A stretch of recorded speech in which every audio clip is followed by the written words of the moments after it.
Good morning and welcome to this Wednesday, July 26th edition. Trading Places Live at earningsbeats.com. I'm Tom Bowley, Chief Market Strategist here at Earnings Beats, and I'll be your host for the next 30 minutes as we look at what's going on in the market. Well, it's Fed Day. Clearly, that's kind of a big deal. I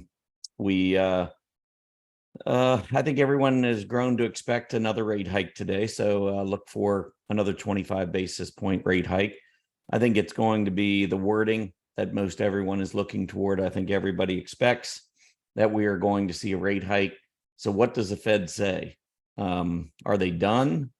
Are they almost done? Will they say that they're only going to be have one more rate hike and then they're done? That's going to be probably the part that most traders are going to be looking at. I can tell you, unless they really drop a bomb, I think the market's looking past the Fed. I think that's why we've seen the market continuing to go up, even though the Fed has remained, with essentially the same rhetoric that they've had all year long, talking about inflation, and they want to stay ahead of the curve, and they will continue to raise that inflation's their number one fight. All of those things they've been talking about all year, and the market seems to be ignoring it. And I'm not just talking about the stock market, I'm talking about the bond market as well. That 10-year Treasury yield hit a high last fall. We have not gone back above it. So I don't know how else to interpret this except to say the stock market and the bond market both have looked past the Fed and are looking to potentially a stronger economy, one without the threat of further interest rate hikes, maybe even interest rate decreases. And so I mean, overall, I think market looks pretty good still right now. And I'm talking about the big picture, long term. Short term, we've still got some issues. We saw some earnings come out yesterday. Mostly the earnings reactions have been pretty good on both the stocks that have strong relative strength and even the stocks that have had poor relative strength. Maybe haven't been performing as well. We've still seen some pretty good pops. I'll go through some interesting charts with you later of companies that reported either Monday after the close or Tuesday morning. So yesterday was the market reaction.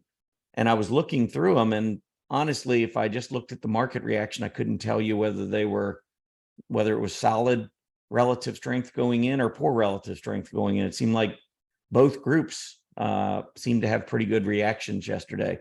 So that part I think is interesting as well, that we're seeing the market respond somewhat positively to just about all earnings reports. Even those that gap down, we're seeing a lot of recovery in. But again, I'll go through that in just a bit. Let me go ahead and pull up the recap. We'll talk about what happened yesterday. So the Dow Jones Industrial Average finished up 26, S&P up 13, NASDAQ 100 up 113, mid caps up 5, and small caps down just a fraction, just under 1 point. Transport's down 17. So as I look across the board, clearly the NASDAQ, which had been underperforming, I think throughout options expiration week, we finally start to see that group bounce back a little bit. I don't know if the worst is behind it or not. I would continue to watch this 20-day moving average. If that fails to hold, I think we could have a 50-day test in store.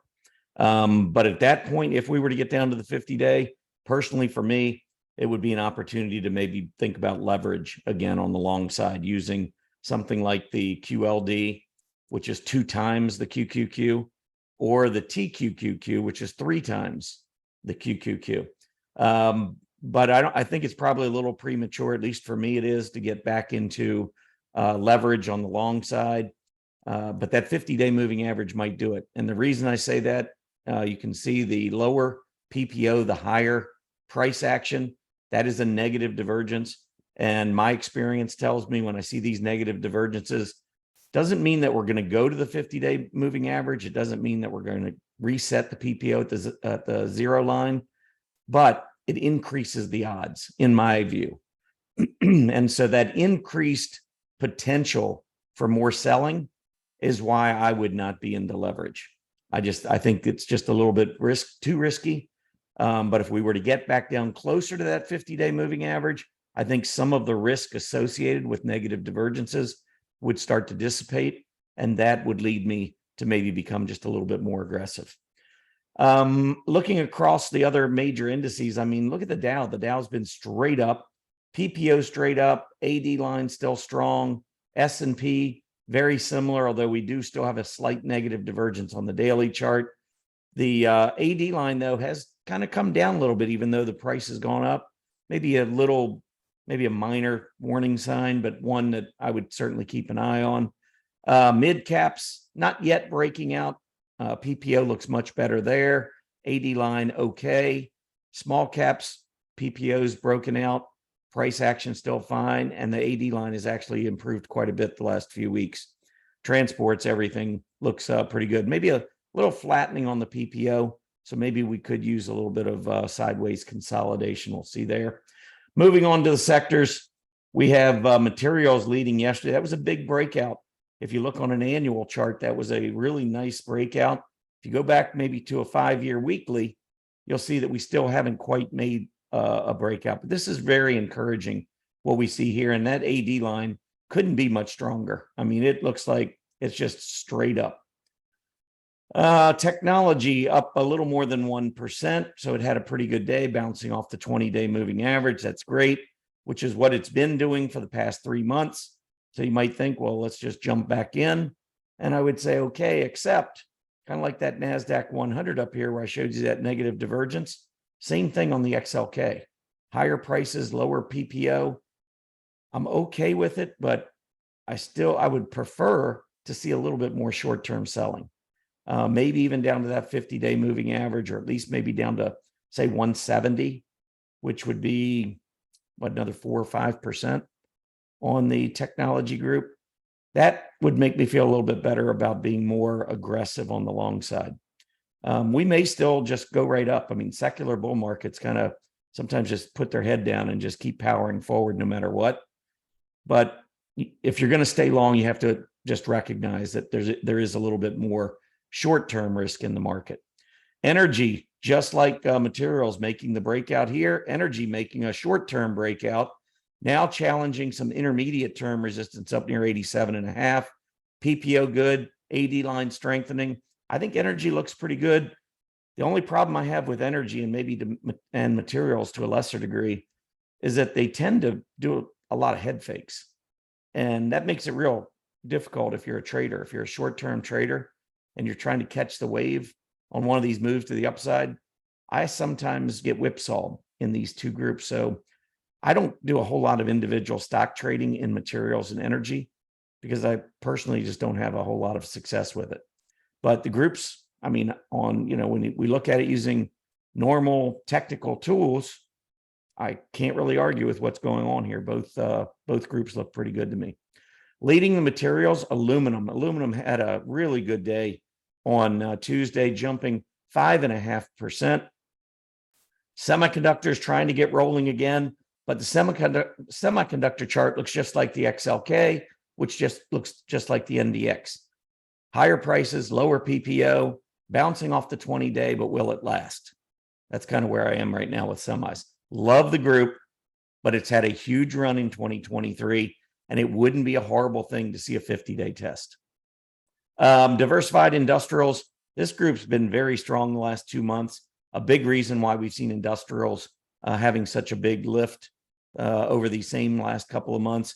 I think this group still looks pretty good, up another 2.6% yesterday.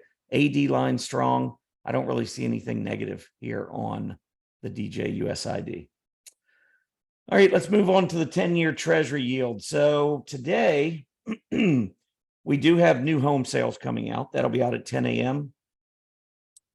The the expectation is for 727,000 units. And that's for June. May was 763,000. So we're actually looking for a drop in new home sales from the prior month. But we are a little bit in the rear view mirror with these numbers because we're getting ready to go into August. Although I guess it would be a little early to have July numbers since we are still in July. But many of these any reports dealing with home construction, home building, tend to lag a bit. This one actually doesn't lag quite as much as some of the others, but watch that. So that news will be out at 10 a.m. And then, of course, the Fed, 2 p.m. I can't tell you what's going to happen after 2 p.m. I wish I could, but typically we tend to see a lot of whipsaw, both in the bond market and in the stock market.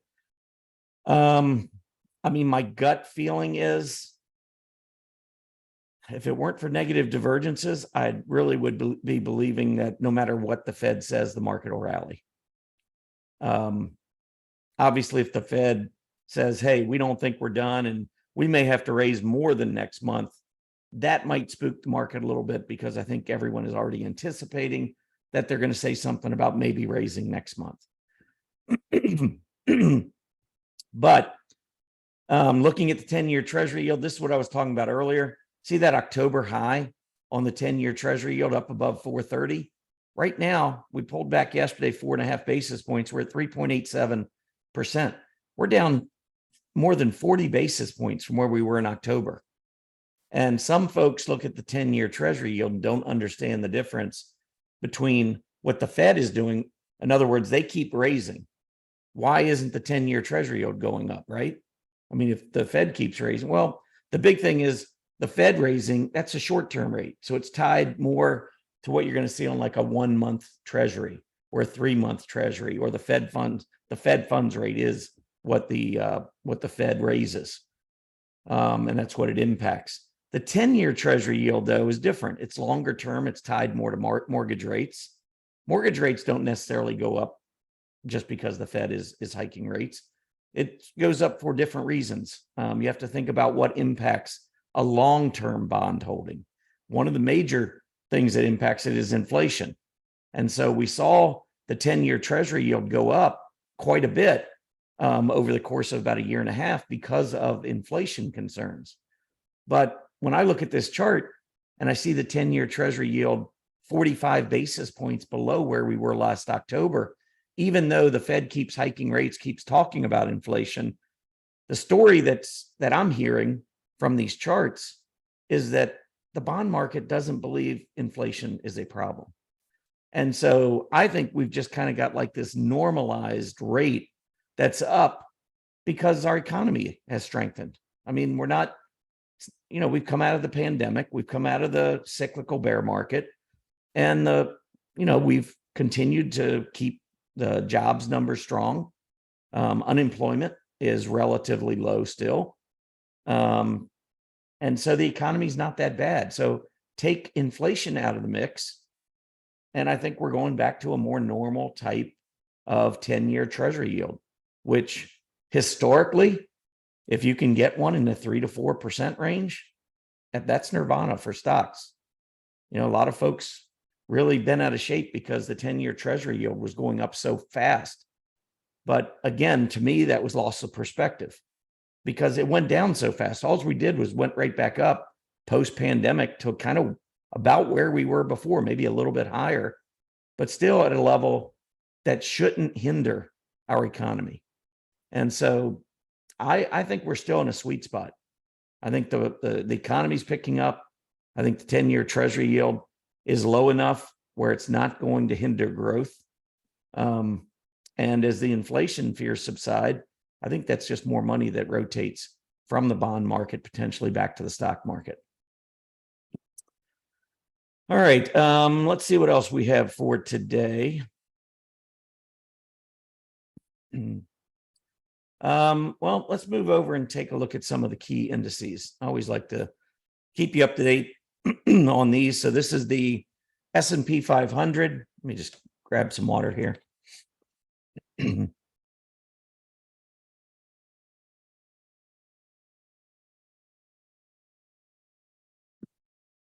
So the S&P 500, I said there's still a slight negative divergence, and you can see the PPO just slightly below the prior peak while prices keep going up. We haven't had a center line test, but to be honest, if the S&P 500 makes another breakout and this PPO turns higher, negative divergence is going to be gone. It'll be eliminated.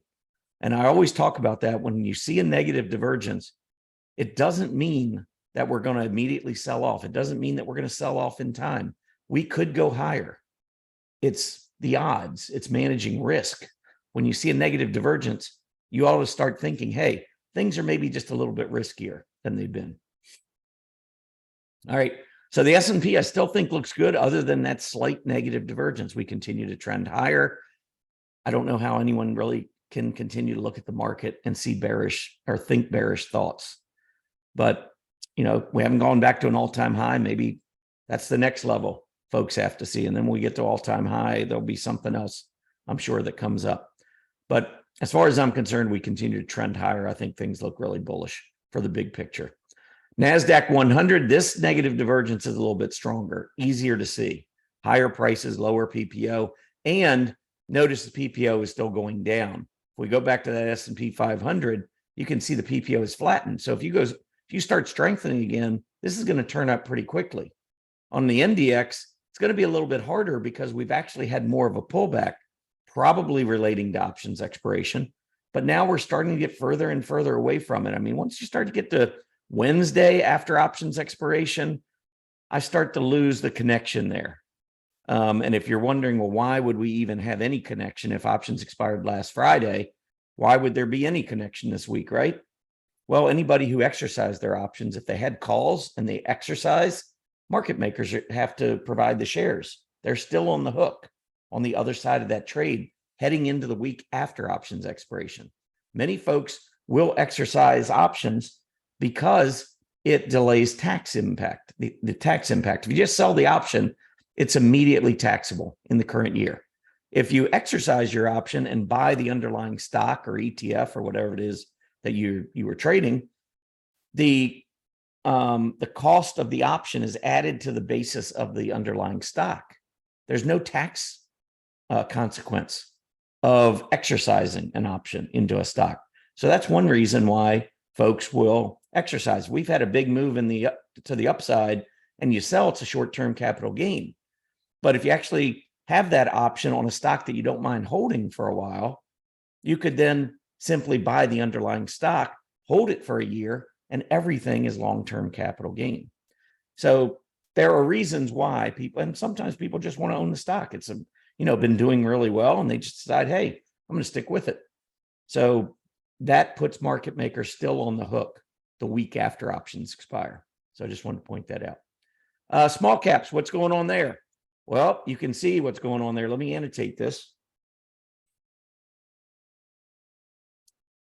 I think it's pretty clear what's going on here. We have overhead resistance at 198, and we just touched it, and we pulled back from it. A breakout above 198 would be really bullish for the IWM, and this is one leveraged ETF. If this pulls back to the 20-day, I'll probably be in the leveraged ETF, probably the TNA, which is the triple IWM, or if we make a breakout. You see a big candle and a breakout, I have no problems buying leverage on a breakout as well. Probably wouldn't do as much, just in case it does pull back one more time. I can get into the rest of the leverage that I want at a lower price. But I would absolutely be interested in adding some leverage on a breakout. All right. Let's go ahead and move on to the chart of the day. This was an interesting chart of the day. If you like these charts of the day and you go over to Earnings Beats, you can subscribe. You can scroll down and you can subscribe to our EB Digest. It's a free newsletter. Name and email address, hit that subscribe button, and you're in. It's published 3 times a week, Mondays, Wednesdays, and Fridays. So I did one this morning. It focuses on relative strength, earnings gaps, candlesticks, price volume, the moving averages, trend lines, a lot of normal technical tools, PPOs, negative divergences, RSI sometimes, just the mostly typical technical analysis. It might be intermarket relationships. It could be sentiment. There are a lot of different things that I talk about, but I do try to make it educational, similar to the shows, similar to the articles I write over at Stock Charts. It's just another part of giving back to the community. So if you want to check that out, go over to earningsbeats.com. Make sure you subscribe. We'll get you set up. We also have a live trading room that's coming up right after the show, starting at 10 a.m. this morning. That is a members only. If you want to be part of that, click on the no-cost trial. It's a 30-day free trial. We do this every Wednesday. You'll get 4 live trading rooms over the next month for free. Come in, check it out, see if it helps your trading. Today's going to be kind of interesting because it's a Fed day. We got a lot of earnings coming in. What do we do with all that? I'm going to talk a little bit about that later this morning. So if you want to be part of that, make sure you get your no-cost trial started. So today's chart of the day, this was an interesting one, and I really didn't think about it until I was putting together the our model ETF draft, portfolio draft yesterday. So we announced to members all of the ETFs that we're going to own for the next 3 months. We were buying them. We are buying them at the open today. And this one, MOAT, M-O-A-T, this is the Van Eck Vectors Morningstar Wide MOAT ETF. When I started looking at the fact that it's outperforming, so here you can see that the ETF's been going up. Down here on the bottom, you can see that it's, on a relative basis, it's basically at a 52-week high relative to the S&P 500. We've owned it since April 19th. And since then, you can see we clearly have outperformed with it. The scooter rank now is at 93 almost. So it's really high in terms of how it performs relative to other ETFs. And when I looked at this, let me read you a couple things on this stock. First of all, it's widely diversified. So TRU, I'll pull this up. TransUnion, this is the largest holding in this MOAT. And TransUnion is only 2.74%. Now, if you study a lot of ETFs, you know that some of them are really, really highly concentrated in a few big names. This one, the top holding is 2.74%, second 2.71, then 2.6, 2.58, 2.57. You go down the list, the top 10 holdings is about 1/4 of the ETF. So 3/4 of the ETF is from underneath the top 10. This is a widely diversified ETF. So that's point number one. Let me go back and show you the chart again. Point number two, and this one is really amazing. Actually, before I do that, let me show you. Let's go in here, and I want to show you how the sectors have performed over the last 3 months. So you go to sector summary, and you can pull up this period for 3 months. Here is how the groups have performed. Technology, consumer discretionary, and communication services. Those are the 3 best performers. Now you can see that 9 of the 11 are higher, right? But the 3 best are those 3 aggressive sectors. Now let me show you one other thing. We'll go back to the S&P. I want to show you the relative strength of the sectors. And I'm going to show you 3-month performance. And look at the 3-month performance relative to the S&P. So the other chart I showed you showed that 9 out of 11 were higher this, over the last 3 months. This is only showing 3 because only 3 are beating the S&P 500.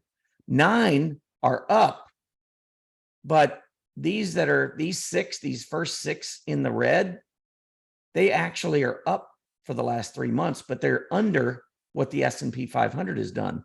The reason the S&P 500 has outperformed them is because these 3 sectors have carried the S&P 500 to the upside. You're always going to have sectors that outperform and underperform the S&P because they all make up the S&P. You can't have all 11 outperforming the S&P. There's always going to be some outperforming, some underperforming. The 3 that are outperforming are exactly the 3 we want to outperform. These are the aggressive groups. The market is in a risk-on environment. That's why aggressive growth stocks have been leading us to the upside. That's why the market keeps going higher. Wall Street's pouring into the groups that drive the stock market higher. So keep all of this in mind. Now, let's go back to that moat. And again, remember, technology, consumer discretionary, and communication services, easily the three best performing groups. When you look at the moat, M-O-A-T, let me read you first the representation in the S&P 500 of technology, 26.01%. In moat, technology only represents 21.25%. The best performing group over the last 3 months is technology, and moat is underweighted in technology.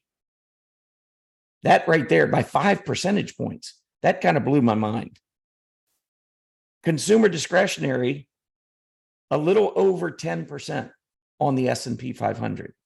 In moat, a little less than 10%. Again, underweighting one of the areas that's outperforming the S&P 500. Communication services, 8.11% in the S&P, and moat, 8.91%. So it's just slightly overweight communication services. But if you add these three up, on the S&P 500, it's 44%, 44 and change. In moat, these three are around 41%. So when you look at this down here and you see over the last 3 months that this ETF has outperformed the S&P 500 while underweighting in the three groups that are leading the S&P 500. I mean, I wouldn't even expect that it would be in the top quarter of ETFs, and yet here it is in the top 10%. Scooter, 93, the Scooter score. So how is it doing it? There's only one explanation. It's not because of one stock. It's not because we have one, it's not because they have a bunch of Meta, and Meta had a great quarter. It's not because of any concentration. It's because of one thing. However they're picking stocks, they're doing a really good job of doing it. They're finding somehow a way to pick a lot of stocks that are not even out in sectors that are outperforming the S&P 500, and they're still beating the S&P 500 with those stocks.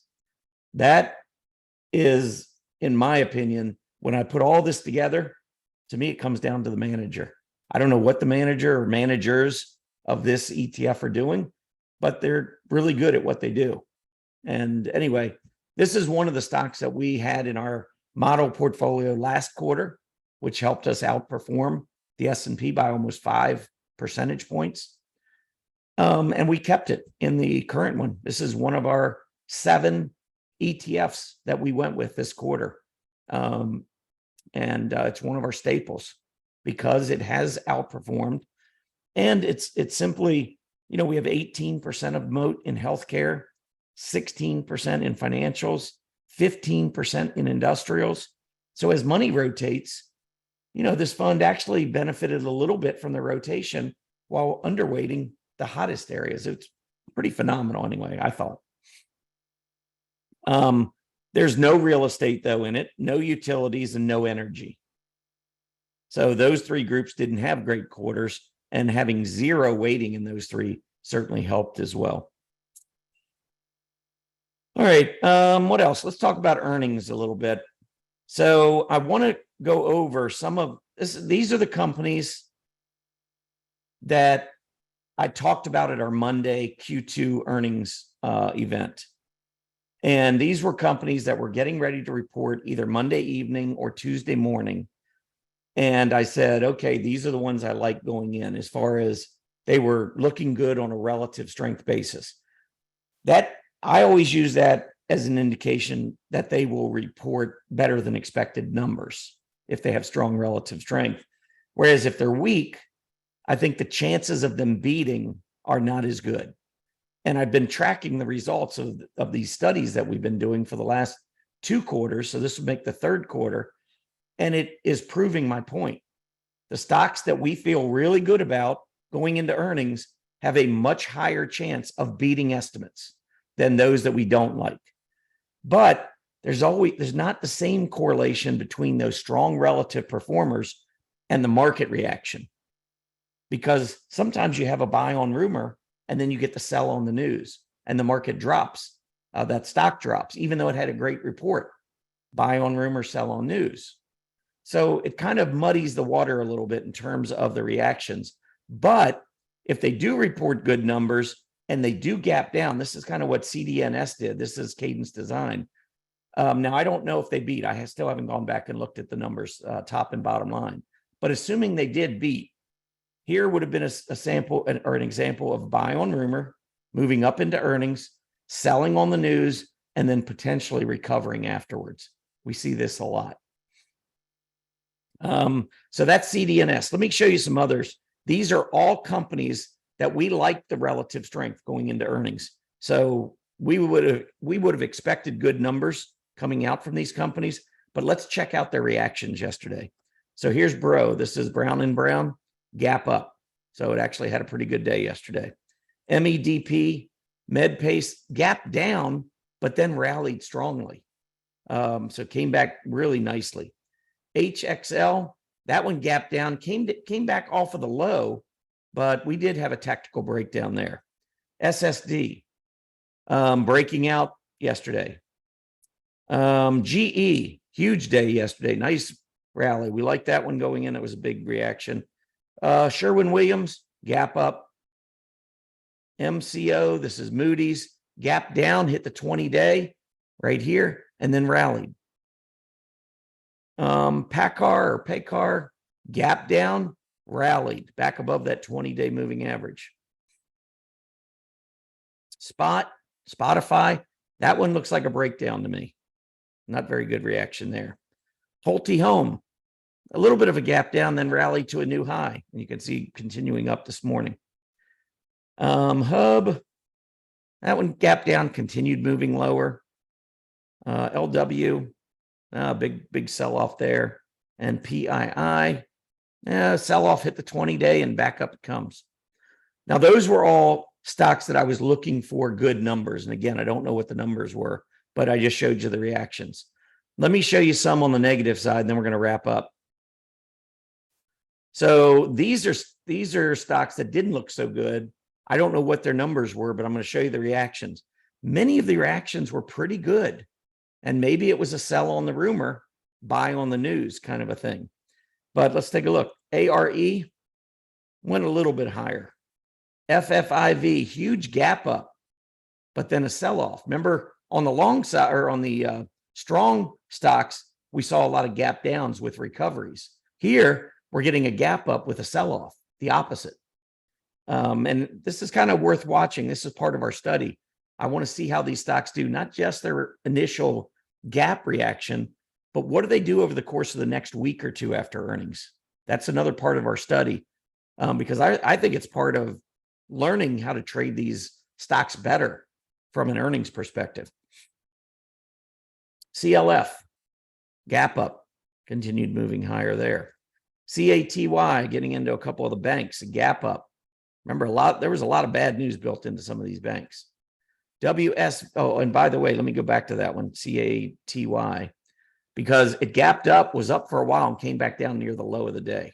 So again, one that did sell off. WFSFS, gap up and then a sell-off. CADE, kind of flat, maybe down just a little bit. IBTX, gap down and moving up today, actually breaking out again.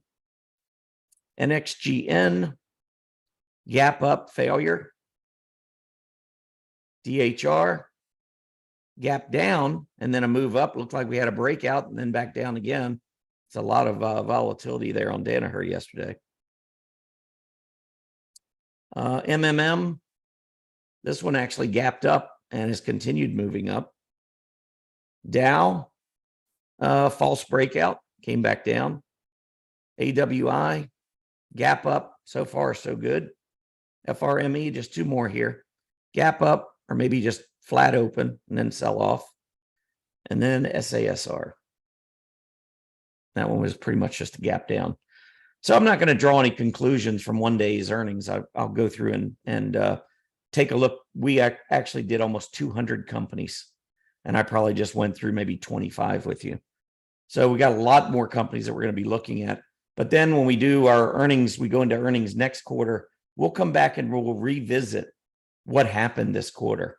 And hopefully it'll give us some good information as to what we might expect as we go forward in the market. Or into the next earnings season. All right, let's take a look at the market. Let's go ahead and wrap this thing up. Market has been open for 5 minutes. We got a little bit of weakness on the NASDAQ on a relative basis. Maybe all of that rotation hasn't quite been wrung out of the NASDAQ. I don't know. Dow is up slightly. Small caps and mid caps still doing pretty well. The VIX hitting 14. So with kind of mixed numbers here, the VIX doing pretty, or at least moving a little bit higher, but still remains way below 16, 17. That's kind of a key level. I think if things were to get rough for a while, we could get to that area. I think a very, very slight upside, or a slight chance that we could have upside to 20. I don't think the VIX gets back up there anymore. I really don't. I think 16 is probably the highest I would expect. Not even sure we get there, because while we've been kind of consolidating and seeing a little bit of mixed results, the VIX really hasn't been doing a whole lot. So anyway, that's all I have for today. But 10 o'clock this morning, we are going to be having our live trading room right here. So it's every Wednesday at 10 a.m. Usually for 30 to 45 minutes. Try to get done within 45 minutes at the most. But I just talk a lot about managing risk. I try to optimize the strategies in order to manage the risk. And I will provide occasionally some real-time trades. I'm not going to force them. I feel like I kind of forced a couple last time. I'm not going to force them today, especially with the Fed looming at 2 o'clock. But there's a lot of things that we can be talking about preparing for trading. Trading isn't always about hitting the buy and sell button. Trading is about doing your homework and prepping and getting ready, having patience, letting everybody else chase, and knowing when to pounce on a trade. So we're going to be going over all of that starting at 10 a.m. If you want to be part of it, start your no-cost trial. 30 days. You will have to give a credit card. We won't hit your credit card at the end of 30 days without warning you that we're going to hit your credit card. We don't want you to be a member, and especially a paying member, unless you want to be one. So please check that out. As if you're watching this on YouTube, our live stream, please hit that like button, subscribe to our channel, make sure your notifications are turned on. So when we have events on live stream, you'll be notified. We're just here, hopefully trying to help educate and help your financial future. I'd like to think we do have a part in that. But anyhow, that's it for me today. Have a great day, rest of your day. Let's see what the Fed has up its sleeve, and we'll go from there. Happy trading, everybody.